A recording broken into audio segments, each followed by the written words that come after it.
Good morning, good afternoon, or good evening, depending on where this gathering finds you, and welcome to our session.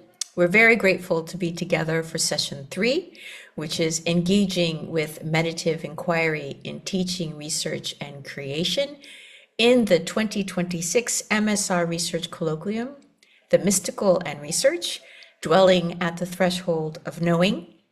My name is Naida Kulshaw, and I'm joined today by Raja Kanuri, who will support the technical side of our time together as tech host. And if anything interrupts your access or participation, if you're having difficulty finding a button, please reach out to Raja through the chat, and then we will assist. As we begin, I would like to have us take just a brief moment to arrive. You might soften your gaze, you might notice your breath. Allow yourself to enter this session from wherever you are, geographically, intellectually, emotionally, and spiritually. This colloquium is an invitation to meet at the threshold between knowing and not knowing, scholarship and mystery, research and lived experience.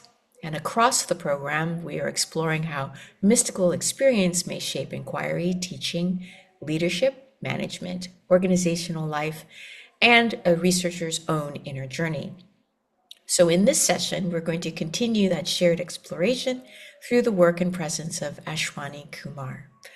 Now, before I introduce Ashwani, I want to offer a brief summary of the flow of the session, and so that you can be prepared. The session is going to be moving through different sort of pieces. He's going to be sitting on the chair. He's going to also be singing. He's going to be sitting on the floor, and he's also going to be standing and doing a particular, he's going to be also standing. So what I want to check in with everybody is to just check your spaces.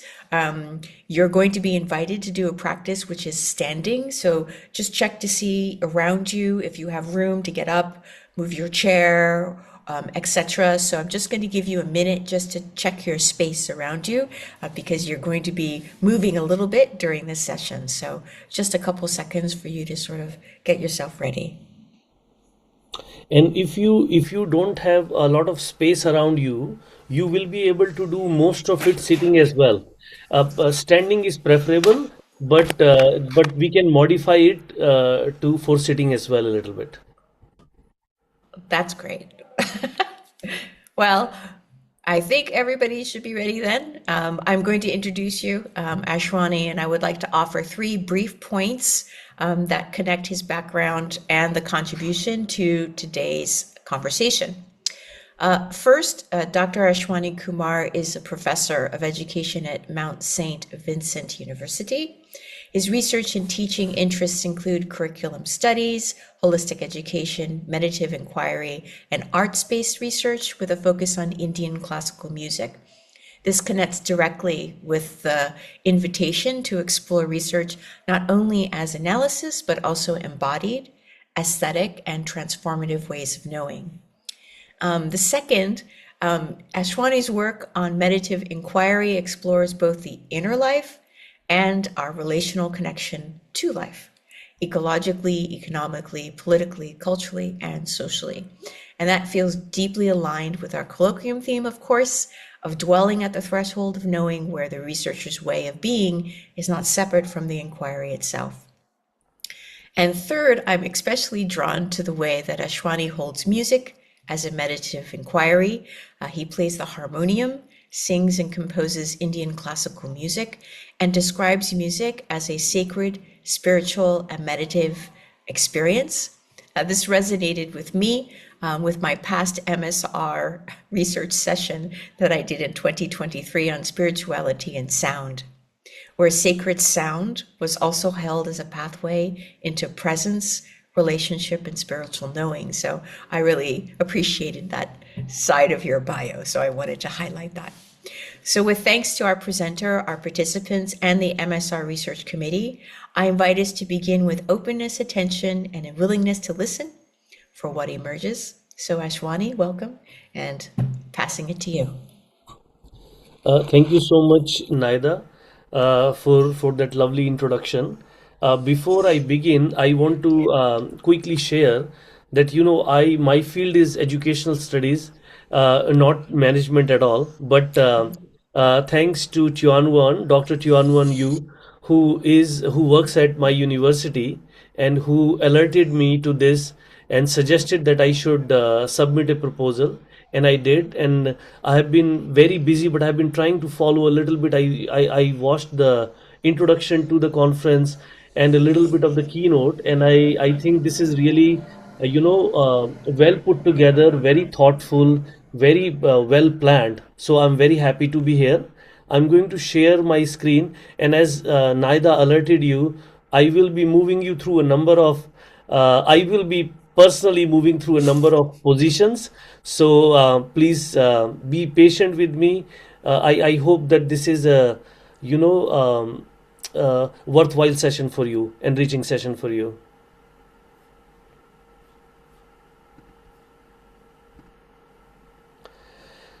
So I'm assuming everybody can see my screen. Yes, all good. Perfect. So the in this session, I will be doing a number of things. Experientially, I will be walking. I will be inviting you to try some qigong exercises with me, and I will explain what qigong is later on. I will also be inviting you to hear a little bit of Indian classical music as the experiential activities. And if the time permits, I will also be doing a small, short harmonizing meditation with you. And between these, I will also be talking a little bit about my work on meditative inquiry, how it has developed, how it has evolved, and how it has expanded. So, thank you very much. Uh, Let me just give you a very brief introduction to the concept and practice of qigong. Qigong is an ancient practice that emerged in China, and it is it you could say it is deeply rooted in the principles of Taoism, where we try to cultivate harmony within ourselves, our body, mind, emotions, with other people and the universe uh, at large. So the goal is to live in a harmonious existence with everything, with yourself and with everybody else around you, living and the so-called non-living. Qi means energy, and Gong means cultivation. So Qigong is a collection of exercises, meditations, breathing explorations through which we cultivate energy, develop awareness of ourselves, our relationships, and the world. So, if I can invite you to stand now, or if you are sitting, just have a little bit of space around you. So, Naida, I'm counting on you, and Raja, if something doesn't go well, if people can't hear me, just alert me to it.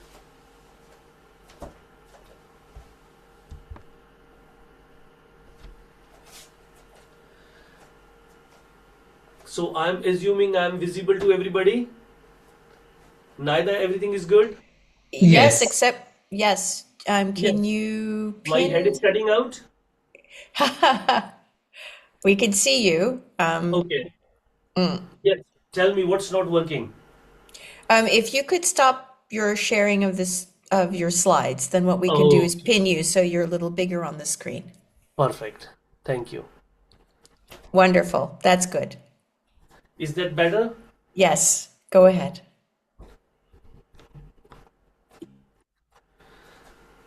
Okay, everybody. So the first set of exercises that we are going to do are called silk reeling exercises.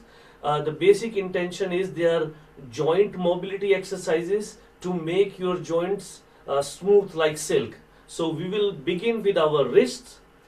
So you don't have to be perfect if this is your first introduction to Qigong. Just move your wrists in front of you in a circular manner, and see that you are engaging your hands, your fingers, and your wrists. Okay, go the other way around.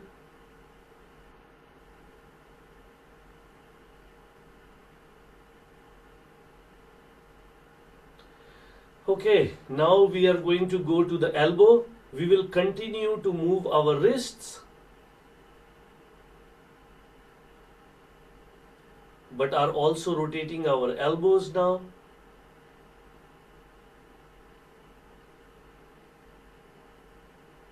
And the other way around.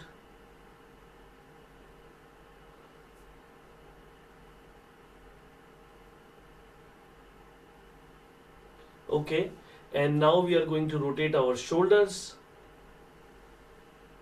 backwards first, and you can see you can rotate your whole arms actually.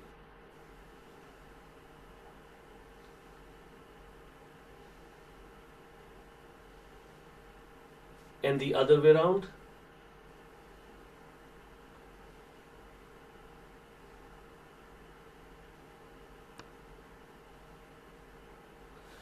And gentle movements of neck. Be careful with your neck. Don't push it. Don't harm it in any way. Just do it very gently. So we go one side and come to the center, and to the other side.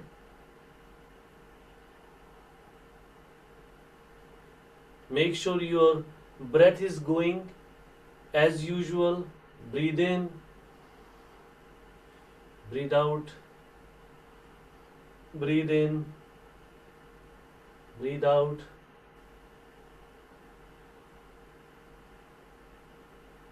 Now we are going to rotate our necks a little bit, but again very gently.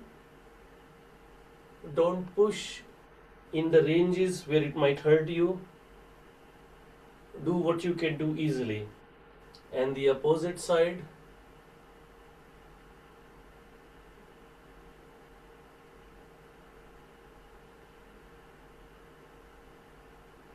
Okay, now we are going to move our torso. So have your feet firmly planted on the ground, and you just move your torso in one direction.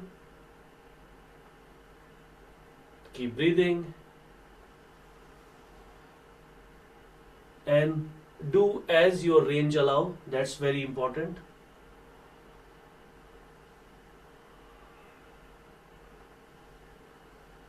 And the opposite direction.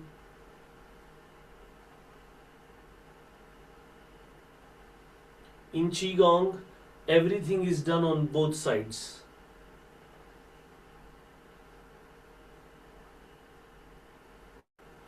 Okay, now it's time to move our hips.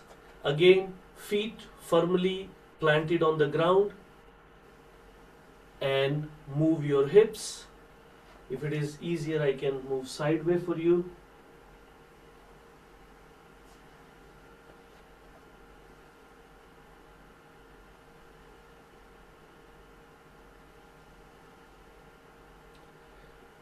Make sure you are breathing.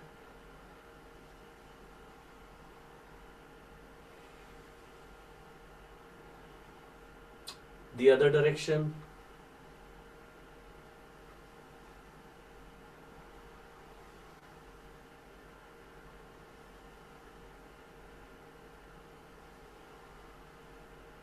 Okay, bring your feet closer together, as close as you can bring, and we are going to rotate our knees in one direction.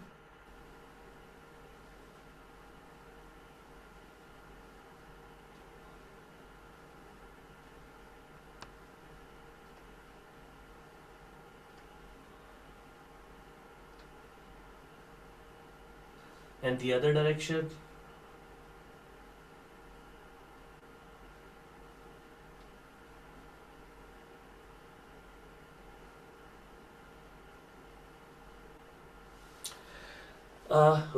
You can circle your feet, you can lift them up and do like this, or you can just have them on floor and move your whole feet. Whatever works easily for you, just do that. Don't trip over though. That's important. The other side.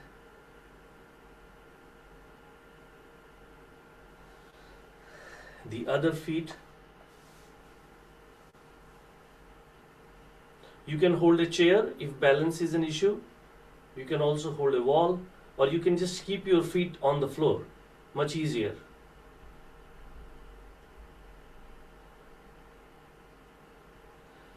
Okay, the final one where we go in a spinal wave. So I will show you from a side view. We bring our upper body down first and then push through our lower body. So basically you are creating a wave. It's a very good exercise not only for your spinal wave but for your whole body. You can see your whole body is experiencing a wave.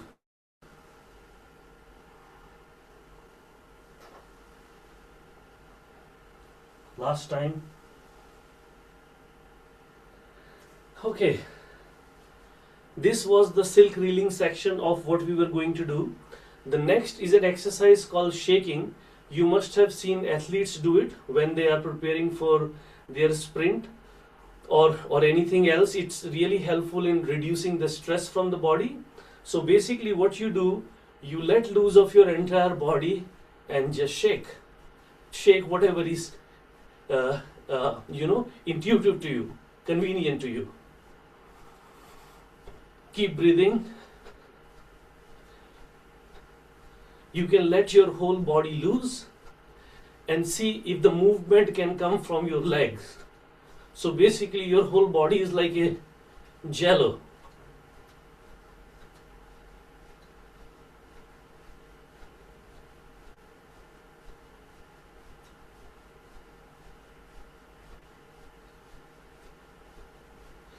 So through silk reeling, we brought mobility to our joints. Shaking is a way to drop stress from the body and also to generate energy.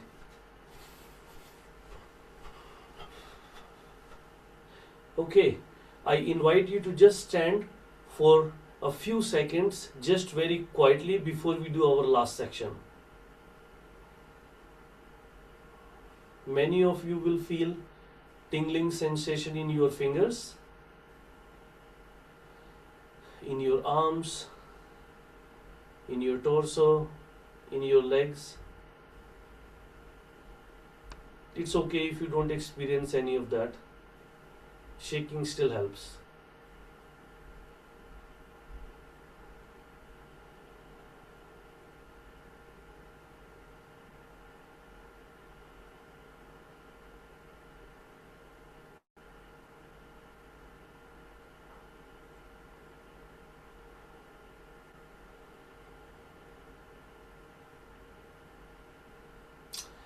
Next we are going to do something called 5-element flow. As I was saying, Qigongs, the purpose of Qigong is to create connection within yourself, harmony within yourself, and the harmony with the world around you.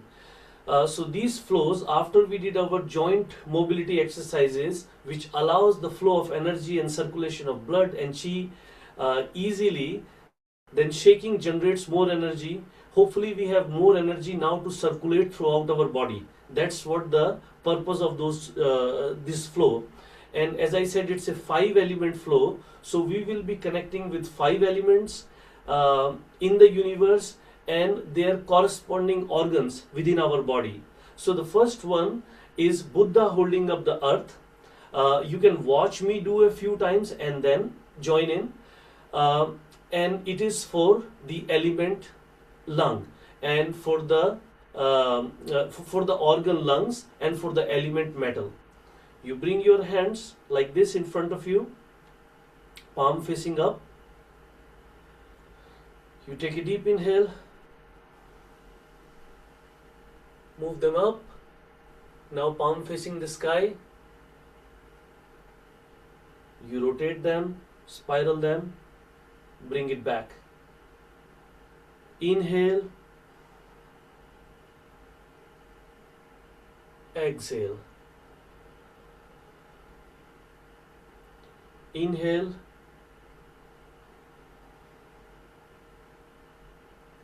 exhale. Inhale,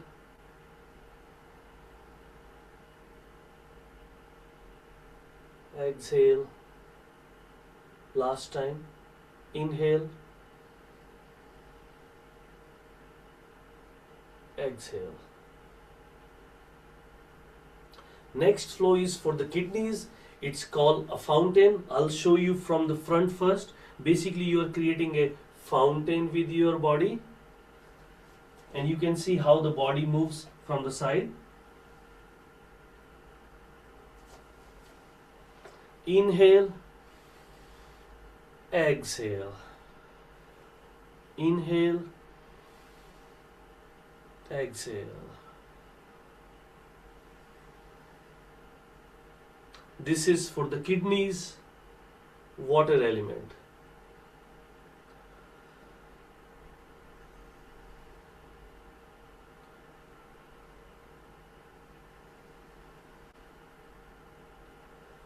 Last one.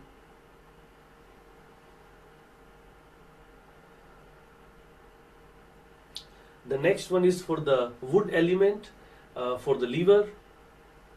You bring your hands like this on the side, bring them up to the top of your head, bring them down. There are a lot of details involved in Qi Gong, positionally, energetically. I don't have time to go into all that, so we'll try the best we can in the time we have. Inhale, exhale. Inhale,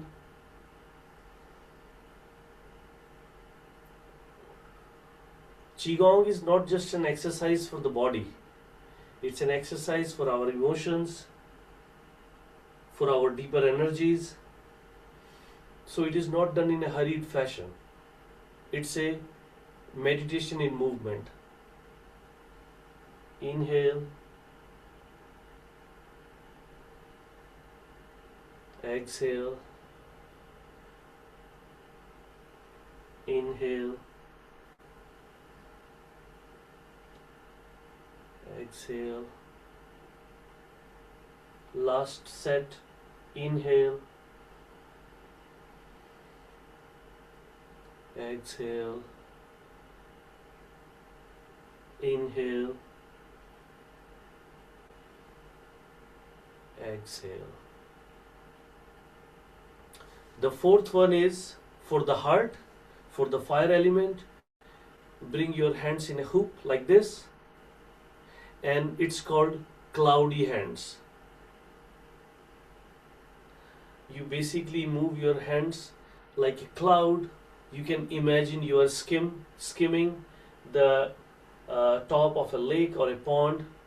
You're standing in water. Inhale one side, exhale another side. Inhale, exhale, inhale, exhale, inhale, exhale.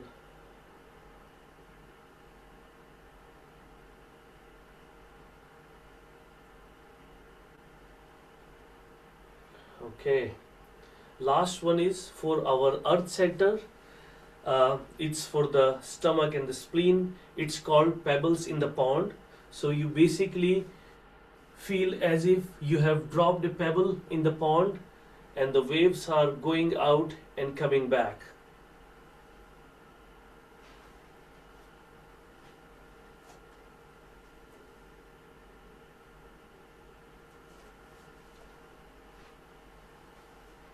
Inhale, As you come in, exhale as you go out. Inhale, exhale. You reach outward, your hips go backward a little bit.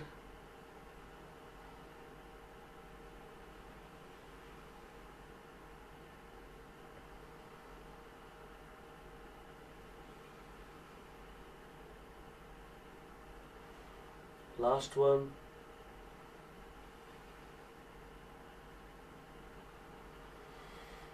Okay, that was our 5 element flow. Let's bring the energy down. Inhale, your hands go up, and you bring a waterfall, a cool breeze on you down. Inhale, exhale. Inhale, exhale. Last one. Inhale, exhale. Bring your hands between your belly button and your pubic region. It's considered the region of lower dantian, elixir field, center of human existence. Bring your attention there. Close your eyes for a moment if you can.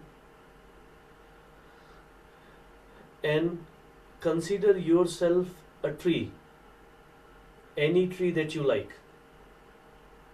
Bamboo tree, pine tree, maple tree, any tree. And allow your body to naturally sway in the wind. So in this part we don't do. We just let the chi or the energy to move us. It's okay if you don't feel anything, but just don't do anything in this one. Just be.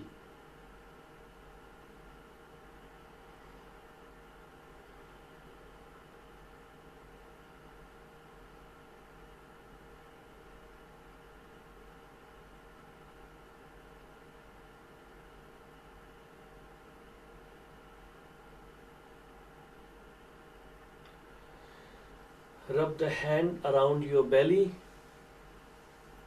Center your energy. Center yourself.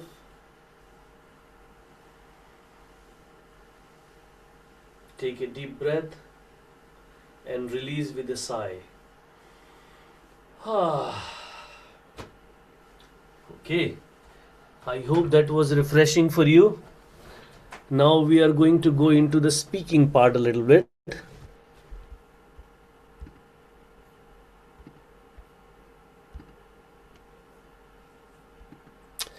So, my teaching, research, creative endeavor focus on this idea that I have called meditative inquiry. Basically, what meditative inquiry means is the desire to inquire, desire to understand yourself, your life, your existence, your relationships, your existence, your relationship to people, to universe, in a in a deeper, in a engaged, in a curious, in a holistic manner. So meditative inquiry is not simply doing mindful activities. Nothing wrong with mindfulness activities, but meditative inquiry encourages us to ask deeper questions. uh, Questions that have the capacity, to shake our existence. I heard a speaker previous to me was talking about how comfortable can be with our discomfort.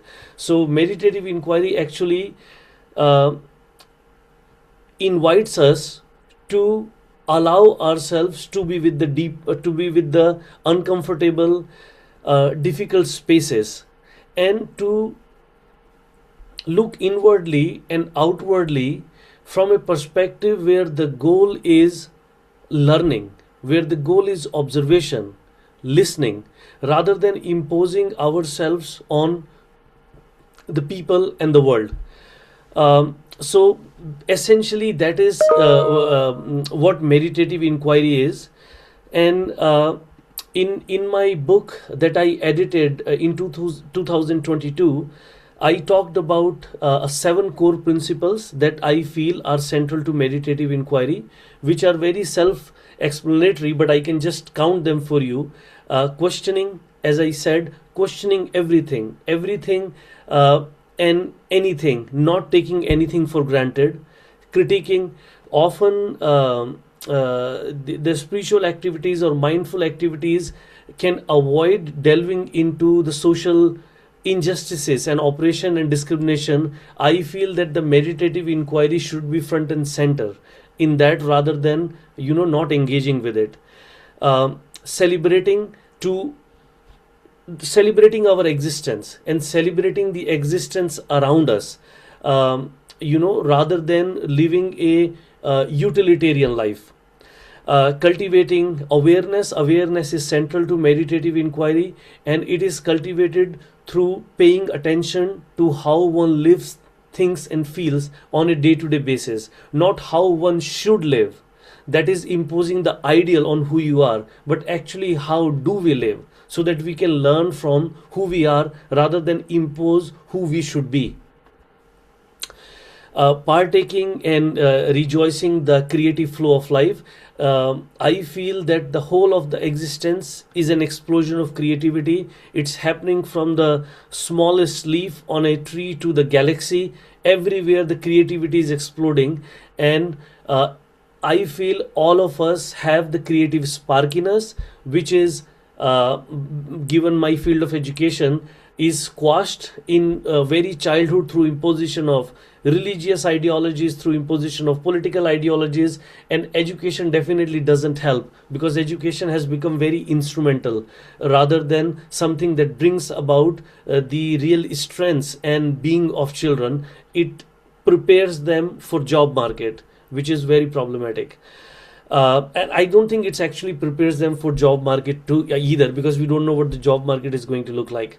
Understanding our relationship with nature. Nature, I think, is central to all ancient cultural practices, including yoga, including Qi Gong, and the way human beings have cultivated themselves. We have definitely created a space in the nature where we don't think we are part of the nature, although we can't exist even for a moment without nature. So nature is central to it.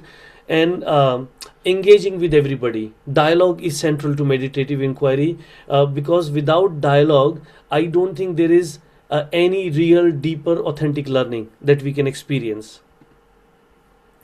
I'm going to very briefly walk you through how meditative inquiry emerged in my life. Early on, when I was a teenager, I was very interested in the idea of questioning.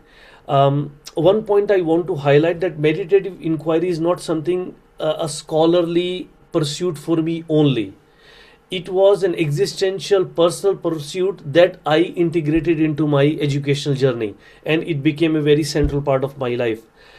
The desire to question, desire to understand, not follow the superstitious practices, or the practices which have not been thought about carefully by my family, kind of led the foundation of meditative inquiry for me, where understanding became more important rather than simply following. And along this journey, I came across many remarkable people, including Kabir, an Indian poet, including Osho, a very controversial spiritual philosopher, J. Krishnamurti, who I ended up writing my doctoral dissertation on, a number of my teachers, Professor Majumdar, Professor Painar, and many friends who fuel this fire to ask, to inquire, to understand, rather than follow and be satisfied with what is handed down to you. the journey continued, and I'm cutting it very short. If anybody is interested, I've written about it, I can share with you. The journey continued, and I ended up writing my doctoral dissertation at the University of British Columbia on the topic of curriculum as meditative inquiry. In that dissertation, I brought together J. Krishnamurti, who is a global figure in spirituality and holistic thinking, and James MacDonald, who was an educator from the United States. I integrated their work to conceptualize an idea called curriculum as meditative inquiry, where teaching, learning, curriculum should not be viewed as transactional or instrumental activities, but something that are existential, holistic, autobiographical, and experiential. Experiential not in the simplest sense, but experiential in a more deeper, meditative, existential sense.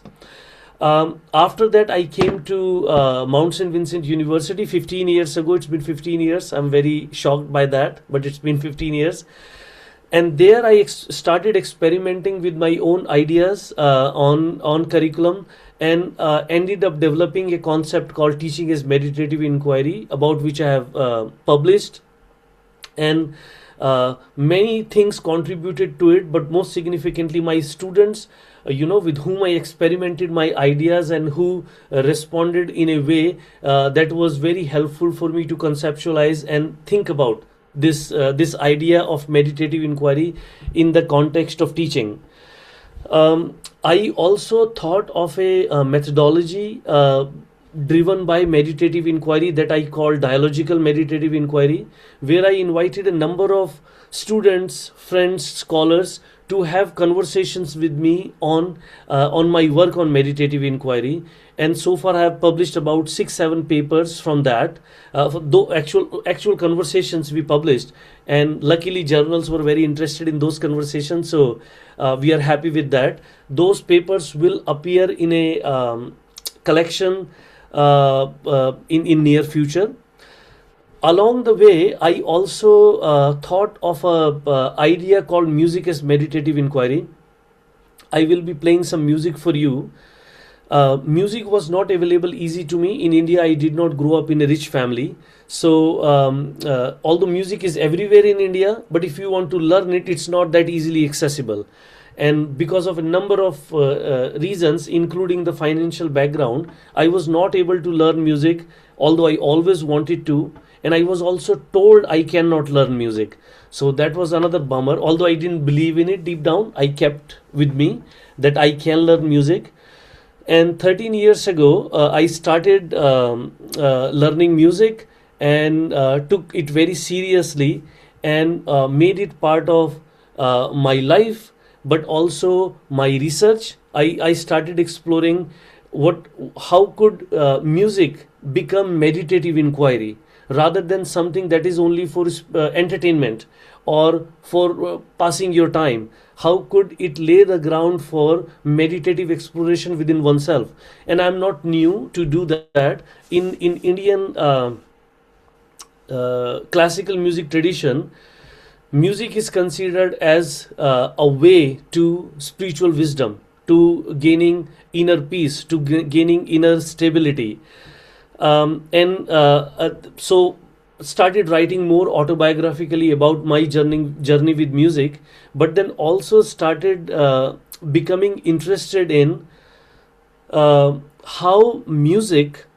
can I learn about the pedagogical tradition of Indian classical music, and draw insights from it to the field of education in general. So that's an ongoing project. 6 years ago, my wife introduced me to Qi Gong. I had an injury with yoga, and she realized that I don't like any other exercise. So she said, "You might like this. Try this." And I tried this, and I've been hooked since then. There isn't even a single day, unless I'm very seriously sick, that I won't do Qi Gong. And last year, I became very interested in pursuing a teaching certification in Qi Gong, which I have completed most of it. Only a little bit is left, that I hopefully will be doing over the summer. And Qi Gong, music, meditative inquiry, they all came together in a new course that I have developed called Education as Meditative Inquiry.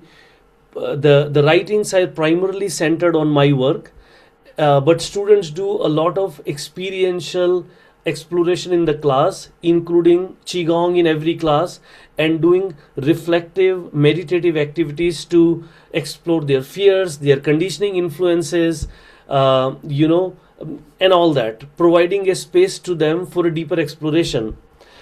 And recently, I've also developed a course. I'm just explaining this to show how research and teaching and life are so interconnected.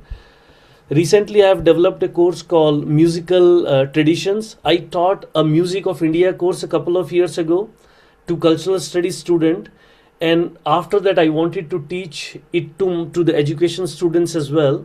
And then it occurred to me that it might be, beautiful if I expand this to not just talk about the music of India, but the musical traditions that exist around the world, and what students can learn from them about culture, about way of life, about their teaching, learning, and practices. And as teachers, imbibe them, broaden their own minds, and take them back to their classrooms and enrich their own classrooms. We actually had our musical recital yesterday where 11 students, only one of them knows Hindi language, and hardly any of them had any musical background. They learned about so many musical traditions, but also learned three songs rooted in Indian music and performed for an audience. They were very nervous and afraid in the beginning, but they were very happy by the end how it happened. So this was just a broad idea of, I hope you didn't feel too rushed. I can provide you any resources if you need, but basically I wanted to show you how meditative inquiry developed in my life and how it colored all aspects of my life. Now I think we can move on to the music part. I think I'm still doing very good on time, right, Naida? Yes, we would want to leave a little bit of time for people to ask questions. So, Okay. yeah. I will do only 5 minutes of music, 7 minutes. Okay. So again, everybody pardon me. I'm going to change my position a little bit, and I can stop sharing.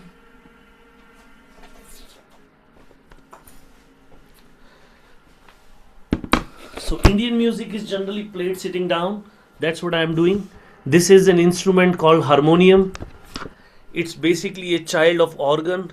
Went with missionaries to India. Indian musicians changed it into what this is now, and it's a very popular instrument in India. I'm going to very briefly play something called Rag Bhupali. Rag is the soul of Indian music. Basically, Rag means melodic structure, melodic flow, and this is a pentatonic scale, which is popular throughout the world. People don't. I think many of you know that the music developed first, then language for human beings, and pentatonic scale seems to be common to all cultures, and everybody seems to understand it right away. I was watching a video on YouTube how a guy jumps around from note to note, and everybody is just following him even though none of them have any musical background, because pentatonic scale is so deeply rooted in our way of existence. So there is one instrument called tanpura, a drone, which gives you the basic sounds of that scale behind the scene, but it's very helpful to musicians and has a hypnotic meditative quality. Can you guys hear a little bit of that sound? Okay.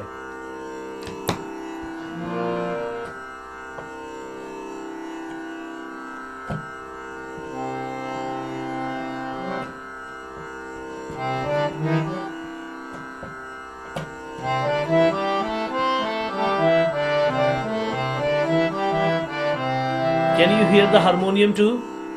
Okay. Yes, all good. Okay. I'm just going to, just improvise on this scale so that you can see how it feels like.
Just going to sing a first line of a song which is about praising the significance of teacher in your life. As you know, teacher is central to Indian psychology, in which they call guru.